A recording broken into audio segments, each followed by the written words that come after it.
Okay, welcome. Today we're talking about how does your relationship with your ex affect your marriage? Is your relationship, your co-parenting relationship or your relationship with your ex affecting your spouse? And this is somewhat in response to the episode we did on co-parenting and are you navigating the co-parenting well, right or wrong? And we got a lot of feedback on the fact that, hey, you might be navigating the co-parenting relationship well, but it's actually affecting me. It's affecting my marriage. And so if things are good with your ex, but not good with your spouse, oh man, that is not a win. No. And so not at all. you can't just test the co-parenting relationship and be like, oh, I think I'm doing a good job. Yeah. It's like you need to ask your spouse, are you doing a good job? So this episode is all about that, all about the dynamics around your ex and your co-parenting and how it's affecting your marriage. And I think that is a topic that I think in blended families is something that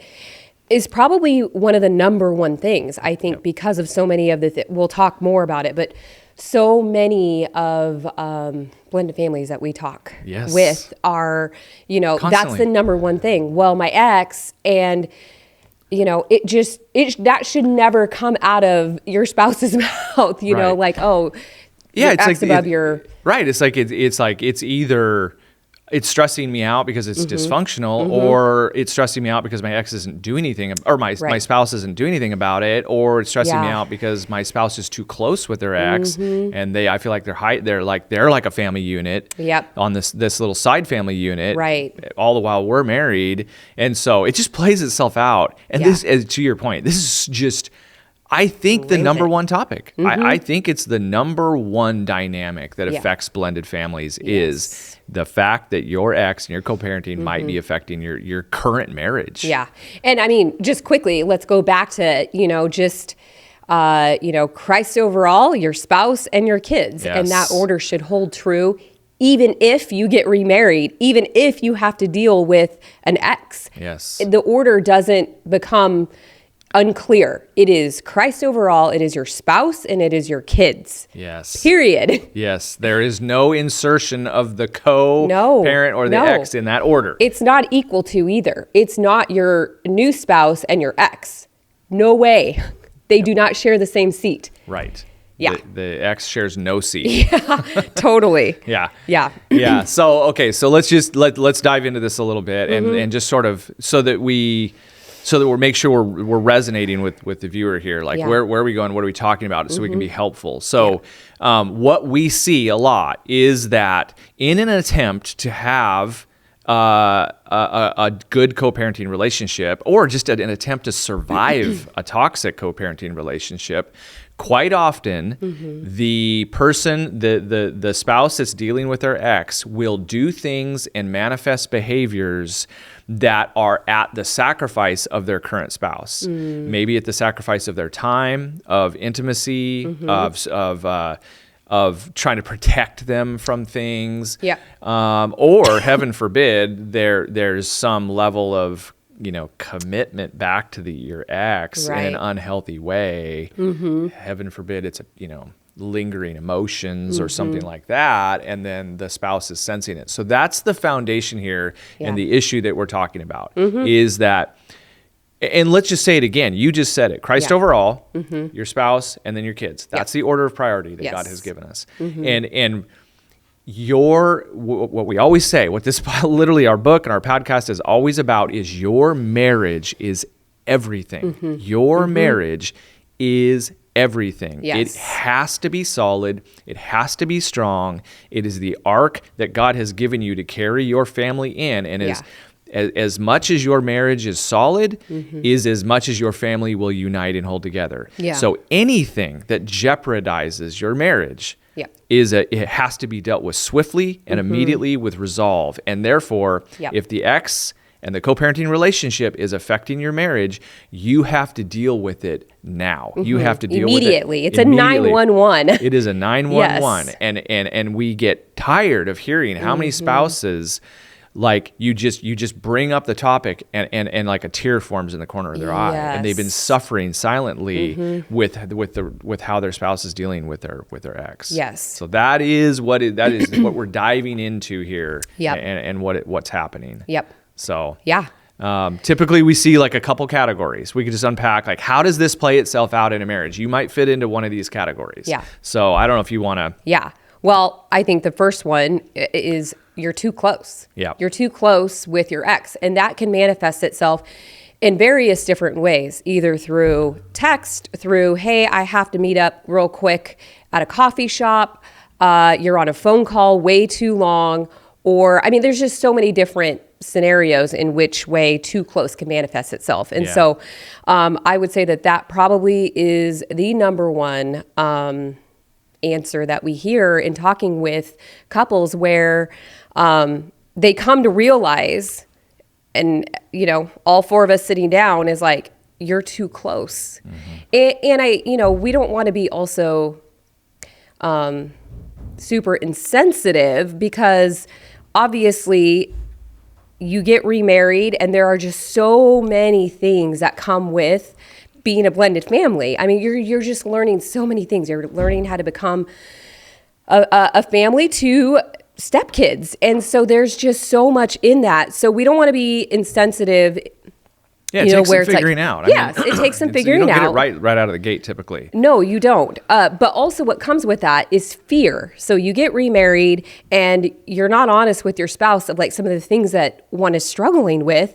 And then that manifests itself in, being too close because you're accommodating, you roll over too much. You're willing to take those text messages at 12 a.m. while you're, laying in bed, your spouse is asleep because you're fearful. Yes. Or you're just like, or he or she texts and you're like, I gotta go meet him real quick. And you're like, whoa. We're just about to have dinner. Like, where do you think you're going?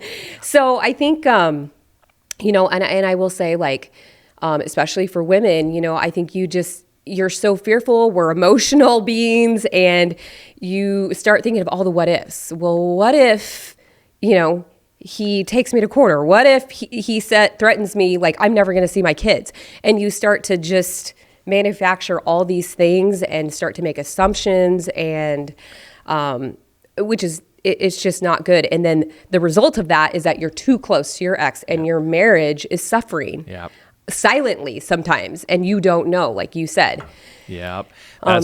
So that's really good. So you can be too close, too accommodating, too attached to your ex because of fear, because you're afraid. Yeah. And what that means is you're not trusting your new spouse. That's where you need to double down and huddle together and be like, hey, come hell or high water, whatever my ex does, we're a unit. Yep. And so therefore I'm going to keep you in the loop. I'm going to keep you in the know. I'm going to tell you that I'm afraid he might try to take my kids, or she might try to take over-communicate. Right. Yeah. So it can come from fear. You can be too close out of fear and just accommodating and rolling over. Yeah. Which by the way, we see this all the time. Yep. You have either men who just for whatever reason are just so afraid to like offend their ex, and like, I'm just so afraid she's going to come after me in court, and they just don't do anything about it. Or you may have the wife, maybe she came out of an abusive situation where the husband had a lot of control, too toxic over her, so she just finds herself still submitting inappropriately to the ex.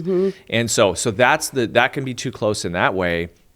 And then, we don't want to start any fights here by any means, but there are times where exes can be too close out of still relational threads that are still there. Right. And that's obviously incredibly dangerous. Yep. And why we always recommend a neutral relationship. That's our definition of a good co-parenting relationship. Watch the episode if you want. Yeah. But it's a amicable, emotionally neutral relationship. Right. Because otherwise, this was an intimate relationship. I mean, you got kids for a reason. Right. And there was an intimacy, and so it's really, you have to be careful that you're not too close, because there's lingering emotions there. Right. And that needs to be cut off quickly and swiftly. Yes. So that's the too close side of it. Well, and I was going to say, in one of the thoughts that I had in, just too close, sometimes there can be you're naive too, Yes. where you're just being passive. You're like, what's the big deal? Right. You may not even know. Yeah, you may not even know. You're things. blinded by Oblivious. Yes.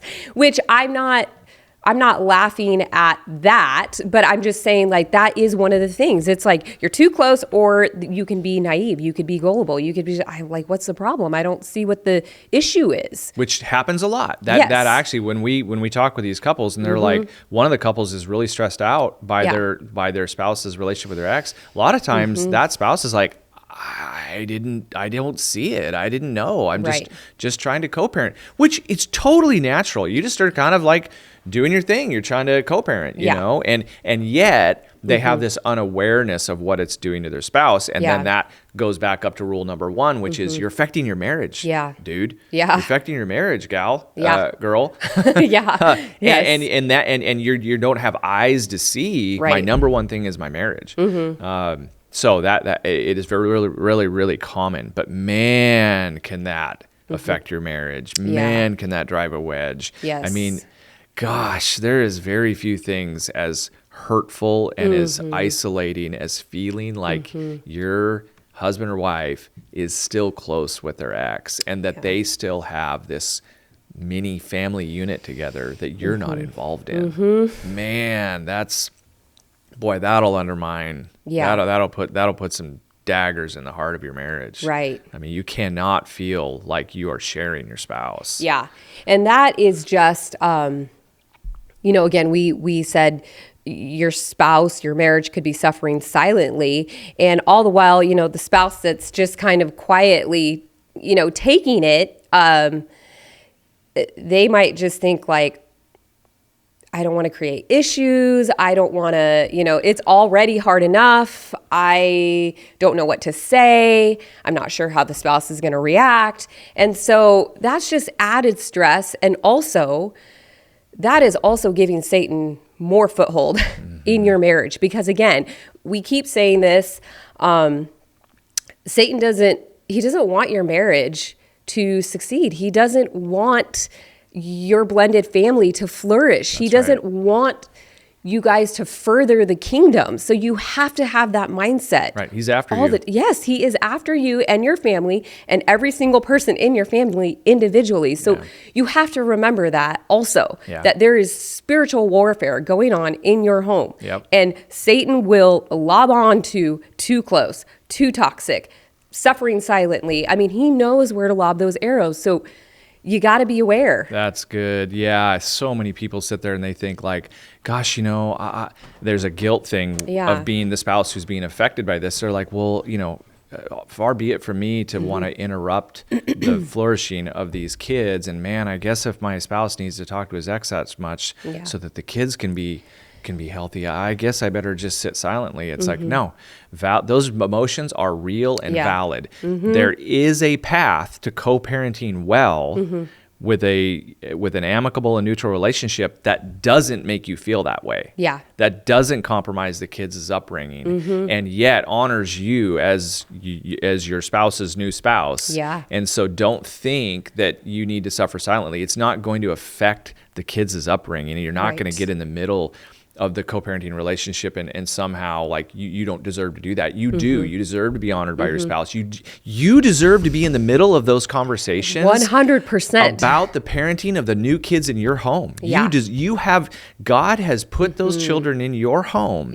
And you now with your spouse should have a say on what happens with these kids. 100%. God has given you those kids under your roof. You are the mom or the dad on your week. They need that. They need that influence. And so there is no situation that is healthy in which your spouse just raises the kids with his ex.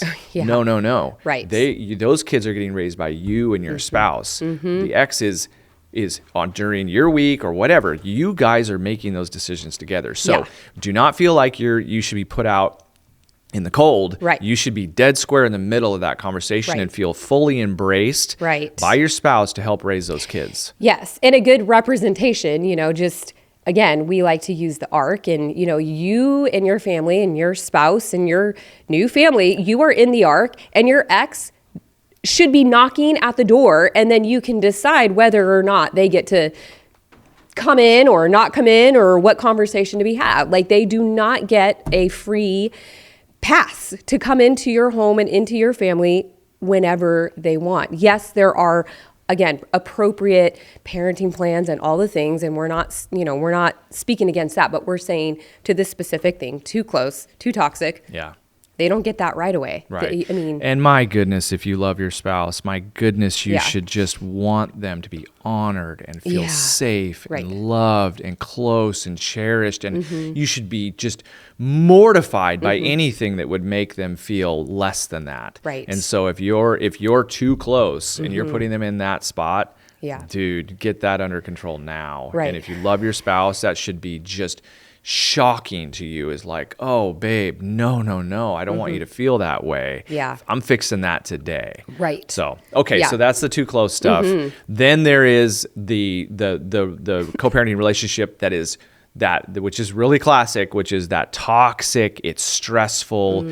Your ex your spouse, your husband or wife, doesn't have interest in them, but the relationship is so negative and it's so toxic and it's stressing out your spouse, and they might be trying to hide that stress from you. It's bringing negative energy into the home. Right. And so therefore, on the theme of this episode, it's affecting your marriage. Yeah. So that the toxic side of things, no threat to your marriage, Yeah. no giving away of emotions to the ex. It's actually just stressing the crap out of your spouse, because it's just, this person is just inundating you with toxicity and threats and legal action and text messages at all hours of the night, or heaven forbid they swing by unannounced, knocking on the door, wanting to talk to the kids, and just that. And this happens all the time. Yes. The reason we're talking about that today is that is a huge, has a huge effect on your marriage. And you might think, well, I'm the one dealing with it. I'm the one stressed out. It's like, great, you probably are, but don't miss the fact that can affect your marriage, which violates rule number 1. Right. Your marriage is everything. Yes. So if you have toxicity, you got to deal with it. You have to figure out, either through legal action, whatever it is, you got to figure out how to get that toxicity pressed down so that your marriage has a sense of levity and joy, and your home is more lightweight, and your kids will feel that. Well, and if, things are too toxic, you don't have any mental energy for anybody else, let alone your husband, at the end of the day, or intimacy, or date night, or because you're so stressed to the max. And all you can think about is the previous conversations or the unannounced drop by from your ex, and you're like, should I say something? Should I not say something? Oh my gosh, just all of the emotions that come with that. And then you don't have any energy for anybody in your home because you're so stressed out. You're not present. You're not present in the home. Yep. And that in itself is going to cause a whole other set of issues. So you've got these issues over here of too toxic, and now you've brought in other issues of between you and your spouse, and not being present, and your spouse is like, what's going on? Right. And you're like, nothing. Right. And he or she's like, I can see that there's something going on. So, it's just 100%. There you go. Yeah. And there you go. And it's just like, bam, your marriage is being affected. Yes. And you cannot be who you should be in front of your kids. The unity feels threatened. Your kids are they're gonna pick up on that. Kids are just human little radar detectors or emotion detectors. They know when your face looks a little different. They know when there's tension in the home. Yeah. They know when there's coldness at the dinner table. Yeah. And that's being brought in by your ex. Yeah. Bam, your marriage is affected, your home is affected, which is why we are so adamant about marriage first. Marriage first. Your marriage first. It's number 1. Yeah. Yes, everybody wants a great co-parenting relationship. Right. But my goodness, if it comes at the sacrifice of your marriage, it will not work. No. You cannot have that. No. And so there are ways to have both, but you have to if you can only have one, you need to have your marriage. Yes. And I mean, let's just state the obvious. God is a God of order. So if God is a God of order, then we should also have order in our home and submit to Christ overall, your spouse, and your kids. Your kids come last, and your ex is not part of this order over here. Yep. That's right. So right. I think it's just no. I mean, I think obviously we could just go on and talking over each other, because it's just it is very sad, and it breaks our heart to see this kind of stuff go on in a blended family. And we are very, we just speak with a lot of emotion and a lot of passion because we've experienced too close. We've experienced too toxic way back earlier on in our marriage. And so we have seen the dangers of what happens when you are too close, what happens when it's too toxic, what happens when you don't share things with your spouse. We have seen all of that. And praise the Lord that God was like, you're mine. And through grittiness and submitting and fighting your way through, we will see victory and we will see redemption in our personal lives, but also in our marriage and also in our family. So we get very passionate about this because we have been there. Yeah. We have seen it. And isn't it interesting? Isn't it good and right that the marriage is the solution? That the tightness of your marriage is the solution for your blended family? Yeah. It's so interesting, and it's so indicative of the truth of God's design is that when the marriage is good, generally speaking, the family is good. Yeah. And obviously there's bumps, yes, but isn't that just so interesting that God's design, guess what? It works. Yeah. And if you're focused on your marriage and you're focused on Christ and then on your marriage, it is amazing how things come together after that. So this topic, this relationship with your ex is a threat to that. Yes. It's a threat. Again, if yours is great and you and your spouse agree, praise the Lord. Yeah. But we're here to talk about reality, and yes, the reality is most families have some level of struggle with this. And pretty much 99.9% of the questions or the people that we meet with, it's not because everybody gets along and they're, having holidays together, which again, if that happens, great. Praise the Lord. Right. That's wonderful for you guys. Yeah. But and by the way, if you think you're killing it in this area and you think it is good, stop, open up the platform, open up and put out on the table for your spouse to give you an honest answer. Swallow your pride, be willing to listen, and ask your spouse, "Hey babe, how am I doing in my relationship with my ex and my co-parenting?" And I want you to be honest with me. And you give them an open platform, and that's how you know if the co-parenting relationship. It doesn't matter if you think it's going well. It matters what your spouse is feeling and how they feel about it. So if you have the guts, open up a platform for them to tell you and be honest with you how it's going for them. Because at the end of the day, that is what matters. Yeah. Well, I think we should just get right into, how do you fix this? How do you start to navigate that? Yeah. And I think you said it first. Yeah, there's three really critical rules. Three really, which is nice because it's actually some really simple silver bullets. Yes. And that is like, life isn't always like that. No. But this topic is actually quite easily brought into the right light in your marriage very, very easily. And the first one is you have to have open lines of communication. Communicate. And quite often, here's what happens. My relationship with my ex is either too close or too toxic. And so either out of some motivation, you're hiding a lot of the communication with your ex from your spouse. Yeah. And that is a recipe for disaster. In no way, shape, or form should you ever have to hide your communication from your spouse with your ex. You should never have to feel like you hide it. And you might be like, hey, it's really stressful. It's toxic. I want to shield my wife from that or my husband from that. It's like, don't do it. Don't do it. Yes. You are a team. You are partners. You are raising these kids together. Anything coming at you from outside the ark, anything coming at you from outside the walls of your marriage is your problem together. Yeah. In fact, you should get closer, more unified, lock arms and fight whatever's and threatening your marriage. It will happen when you have this communication. And let's emphasize on the word honest communication. Yep. Don't just check the box or whatever. Be honest, even if it's very hard and, whatever. Be honest. And we saw in our marriage, and I'm sorry, I didn't mean to cut you off, but I just wanted to add that we saw unity in our marriage just grow because of honest communication. It seems basic and it seems 101, but it's mind-blowing how many people don't communicate in marriages. And that is one of the number one problems is there's no communication. There's a lot of assumptions made. Don't do that. Yep. Communicate, communicate, communicate. Yes. It is look, one spouse doesn't raise one set of kids. Right. There are no biological lines in a healthy blended family. You are both raising these children together.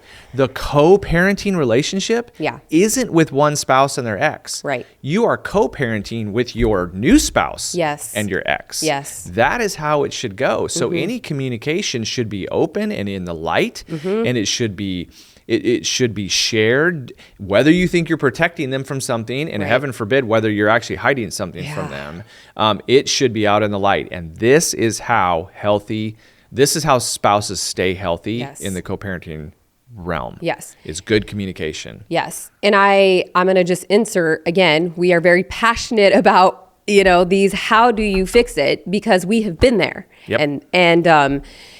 And so, we did it wrong. Yes. We had the problems. We did. And I totally sucked at communication. I grew up in a home where you just didn't communicate. You didn't communicate things. You just withheld, or maybe, you're just whatever, dishonesty or whatever that might be. And so for us, that was a major problem because I made tons of assumptions. Well, I didn't want to tell you because X, Y, Z.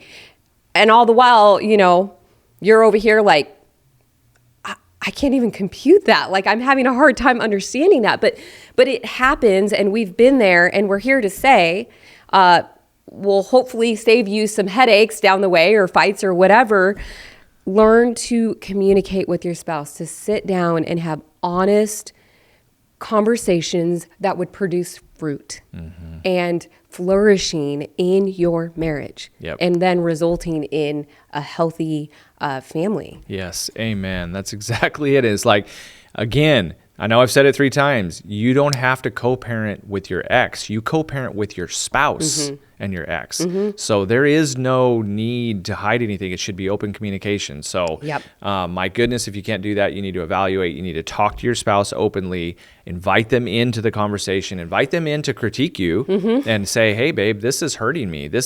I have a level of pain from the way your relationship is happening with your ex and the co-parenting. Invite them in to say that because your marriage is number one. Yep. So point number 2 then, open communication. Point number 2 is always group message. Yes. And this shocks a lot of people. They're like, oh, okay. Yeah. Because they feel like the co-parenting relationship is their problem alone. Right. It's like, no.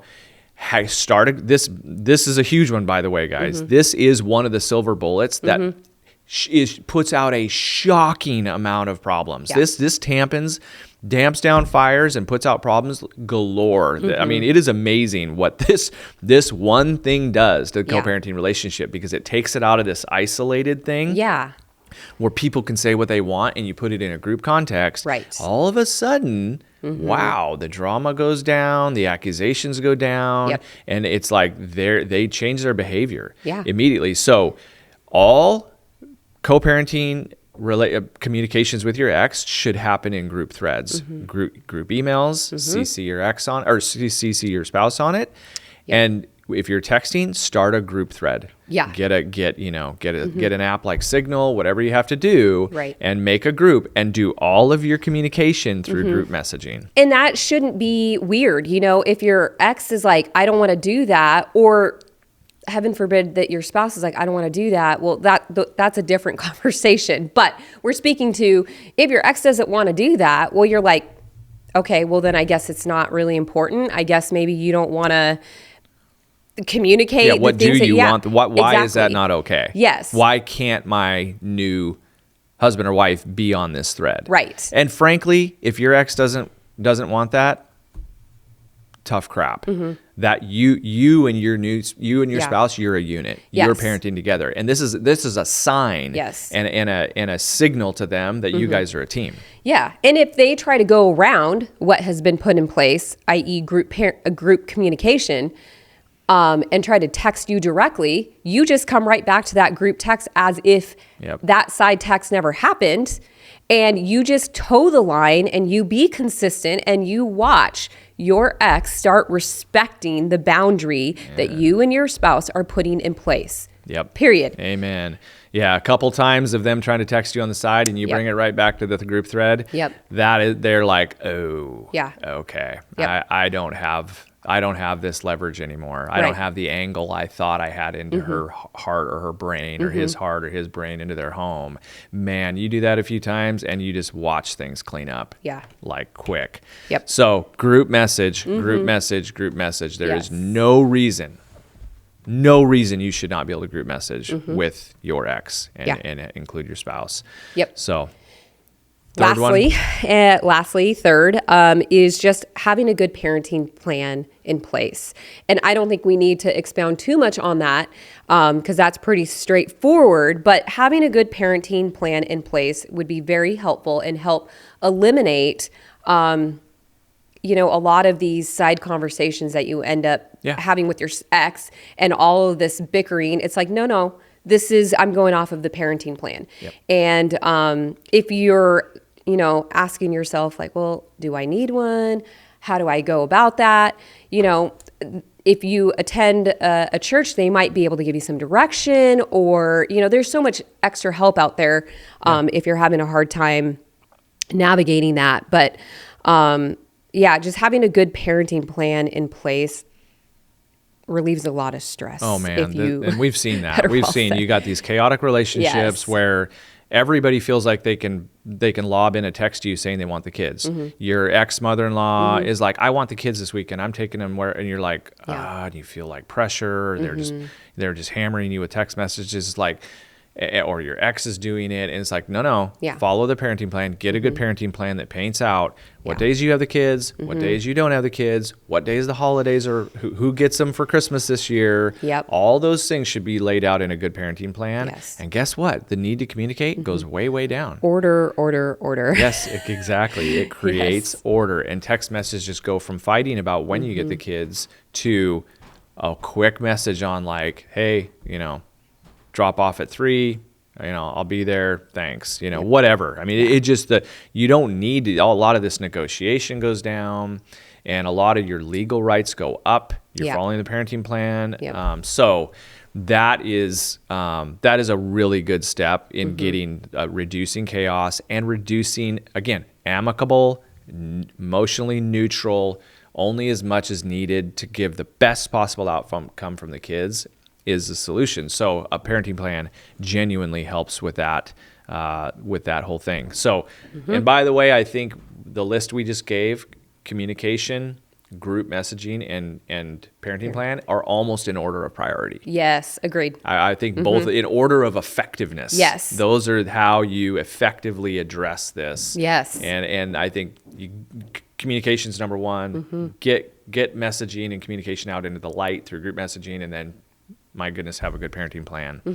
And those will solve many, many of your issues. It uplifts and upholds your marriage as you're a team, you're a unit. It says we're together, we're fighting this fight together, or we're just, maybe it's not a fight, you're just co-parenting in a blessed way together, but either way, you're following God's design and you're honoring your marriage first, which if you want Jesus's blessing in your home, uphold his ways, uphold his plan, put your marriage first, and watch the Lord work in your home.